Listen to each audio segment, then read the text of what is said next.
G'day guys, welcome back to my channel. My name is Wildkard. Thank you for being here and watching the Wildkard Rugby Show. And it is Super Rugby. It is round 3. It is the Fijian Drua versus the Crusaders at Churchill Park in Fiji. And boy, history is repeating itself. Crusaders has lost once again. This time much more convincingly, 20 points to 10 to the Druas away in Fiji.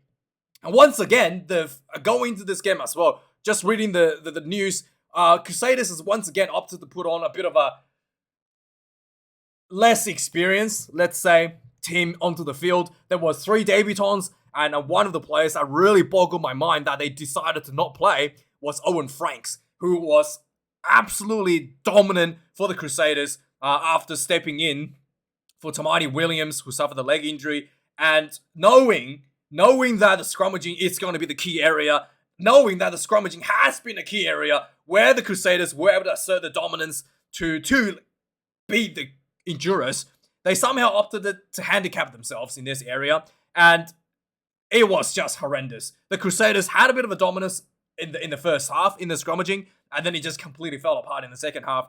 And that was, it was just, the Crusaders was left with nothing from the front rowers. The lineouts were horrendous. I have never seen the Crusaders throw the lineouts not straight. Actually, that's not true. Cody Taylor was struggling with lineouts as well, but yeah, the lineouts not straight, just amateurish level of errors from the Crusaders is just really hard to watch at times, and especially when it comes to a game like this, when your team isn't functioning properly, really going back to your bread and butter, to your set piece, to your scrummaging, to that upfront dominance that you can win is really important, but they just didn't have that. They didn't have that to go back to this game.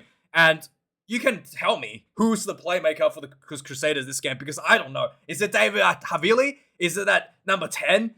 Kamara?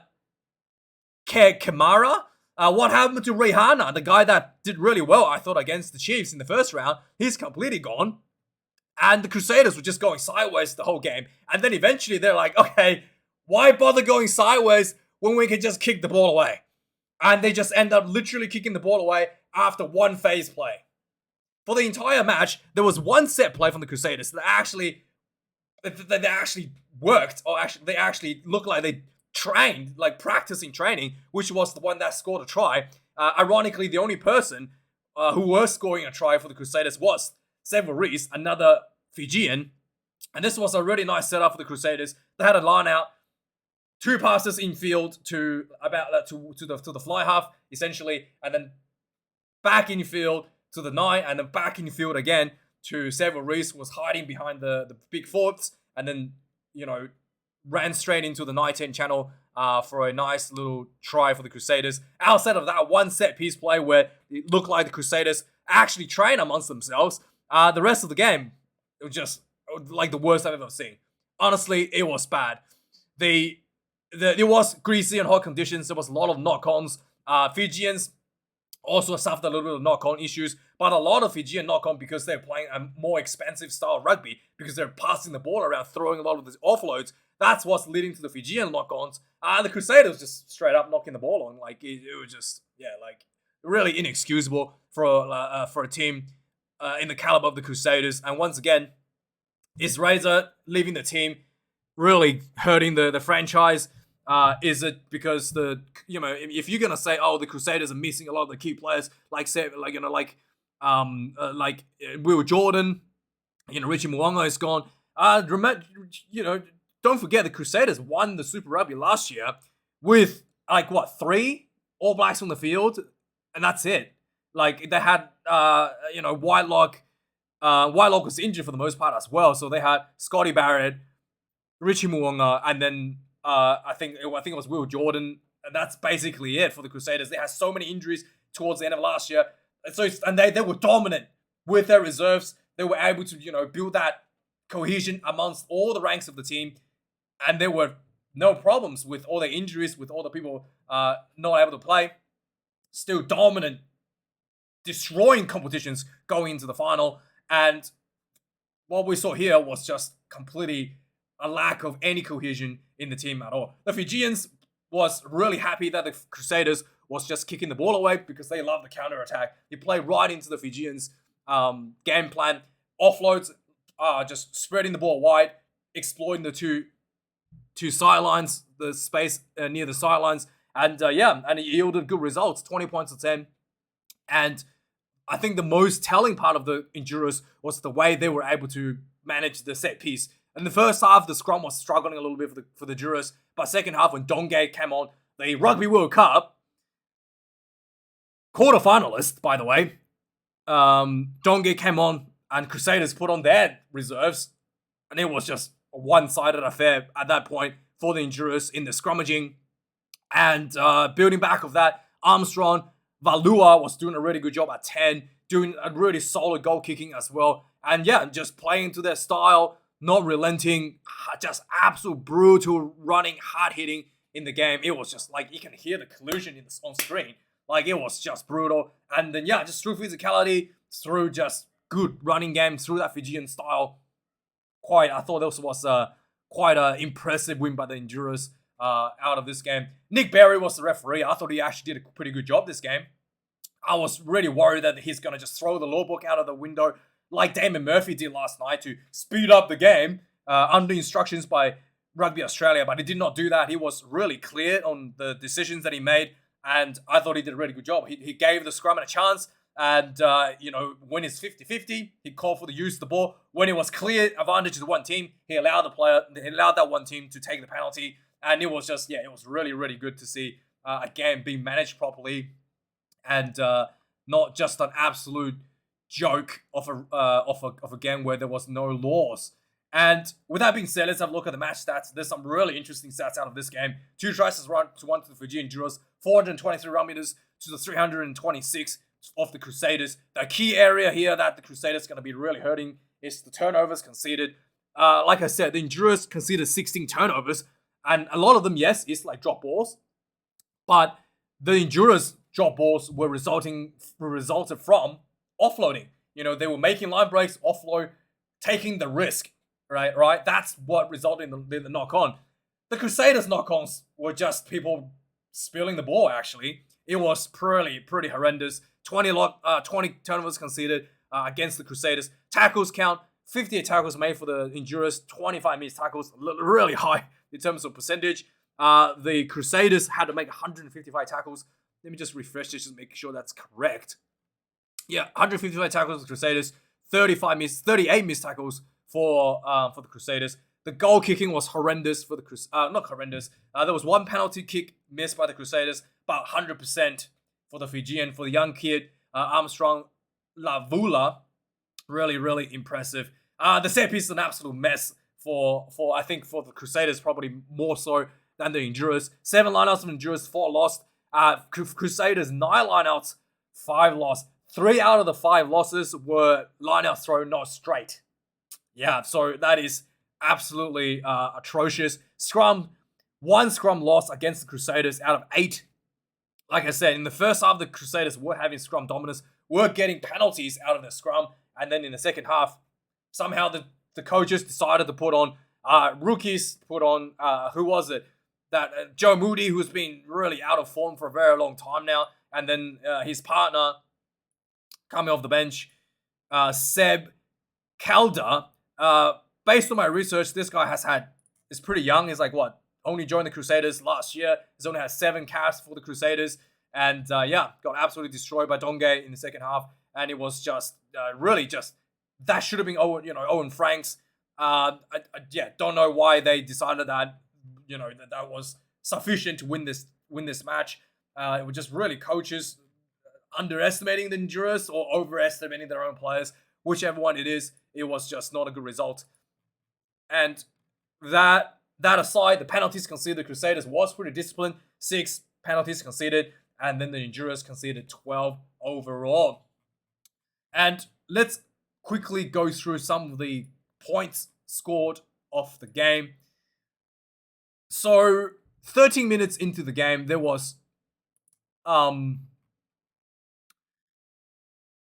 So 5 minutes into the game, actually, the Crusaders had a huge scrum penalty right in front. They could have taken the 3 points, but they opted to go for the 5-meter lineout, which I really applaud that decision. Something that, it should be the game plan. You go for the set piece, you try to like test your opposition. The Fijian Drua defended that. I think it was a knock-on, in fact, that ended this run.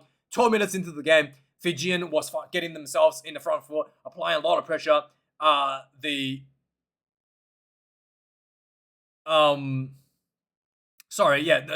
lot of pressure, but it was to no avail as well. Crusaders countered with their own pressure, getting a 3-point penalty option, and this time, considering that they already missed a 5-meter line out, less than a few minutes ago, they decided to go for the 3 points. Crusaders lead 3 points to nil.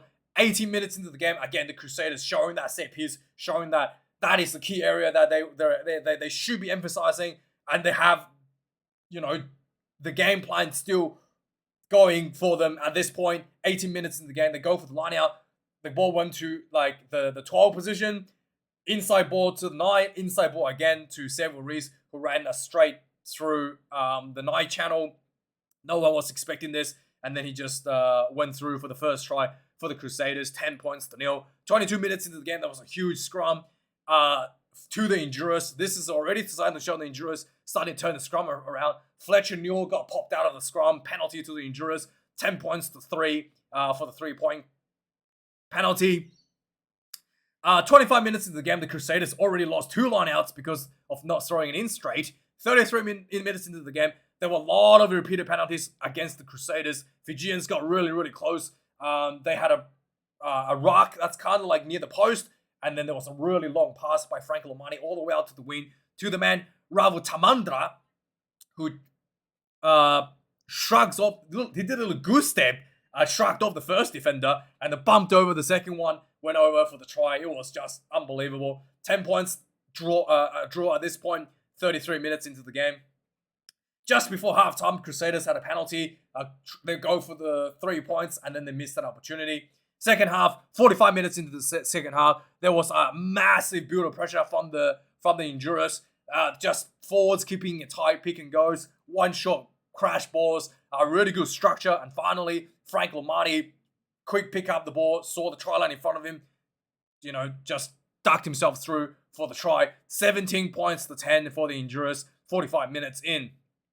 53 minutes in, the Crusaders just going from bad to worse. Apparently, there was a really strong wind behind the Crusaders. They kicked the ball dead from 50 meter out. I think this might be David Havili, this one. And so that happened, 50 meter out. And then immediately, 1 minute later, the Crusaders kicked the ball dead again. This time from their own 22 meter line. So this was like an 18 meter kick. They managed to kick dead because of the wind or something. And then, and then Endurers had another chance, basically in front of the Crusaders 22. There was luckily a scrum penalty against the Endurers to defuse this for pushing early. And it was just really bizarre how that even happened. At this point, the Crusaders were just like kicking the ball away with no phases built. Like they literally just get the ball, kick it away. Get the ball, kick it away. And it wasn't any good kicking as well. It was just literally just like, let's just kick it away and see what happens, sort of thing. And I think that the game plan at this point for the Crusaders is try to get a breakdown penalty and kick for 3. And they really didn't have any desire to attack with the ball at all at this point for the Crusaders. And when I saw that, I'm like, I think the Crusaders are going to lose. Sure enough, the Fijians still has a game plan. They go for their, they go for their offloads. They go for their set piece. The 65 minutes, Fijian had another penalty advantage against, like I said, the scrum penalties is starting to swing for the Fijians. Joe Moody got penalized for going straight down against Dongay. And then the 72 minutes into the game, the handling error for the Crusaders starting to mount as well. The greasy conditions, the hot weather, the sweat is making the ball really slippery. And then finally, 75 minutes into the game, Fijian Drua was building more pressure in front of the Crusaders 22, not rolling away, exactly what the Drua was looking for. And then there was I think this is probably the first time I've ever seen the entire stadium of Fijian fans pointing at the goalpost. Everybody wants the 3 points.